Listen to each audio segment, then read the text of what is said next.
You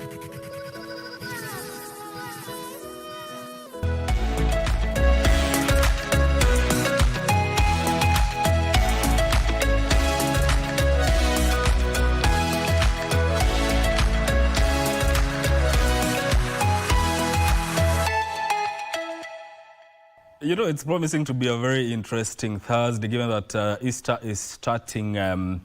We're in the Easter period. Today is for people who go to the Catholic Church or the Christians. It's Holy Thursday, so the Easter period is on. So Thursday today is the new Friday.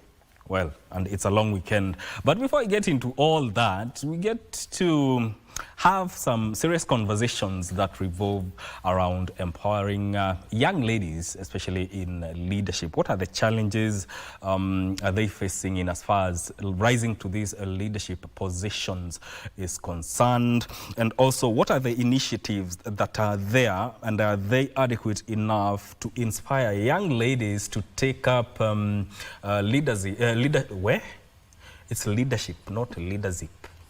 Leadership positions. And in studio, I'm joined by three brilliant brains. On my far right, that is Nyasaina Kwamboka, who is the founder and CEO of the African Environmental Youth Advisory, and also there is also Brenda Tom Atieno, who is a selfless human rights defender, conflict analyst, communications officer, and a media guru. And also we have Ms. Deborah Towet, who is the founder, Safe Steps Foundations Kenya. Welcome to the program, ladies. Thank you so much. Yes, you know, when we talk about women, young women rising to leadership positions, and I want to start with you, Nyasaina. What do you think, or what do you think is the progress that we have achieved as a country in as far as leadership for young ladies is concerned? Right, thank you so much. I really do believe that before you answer specific questions when it comes to the uprising of a specific group in society, you have to look at history first. When we look at Mekatilili Wamenza, she was my favorite person in history, what she did for our country and what she did for our people. And as we continued to progress, I really do believe that a lot of women in different positions have been able to rise and get to the positions where they are, more specifically because of education. Education is incredibly imperative to uplifting women in society.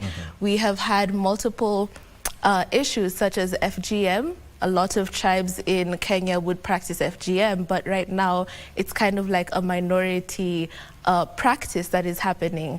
We have a lot of young women who are being educated, and in all honesty, if you go and look at the classrooms, a lot of girls are pioneering at the top of their class. Why? Because they have been empowered to be in such positions.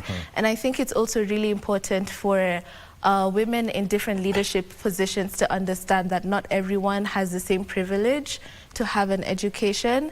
And so I'm really happy to be here to talk about women leadership and women empowerment. Deborah, what's your thought? How far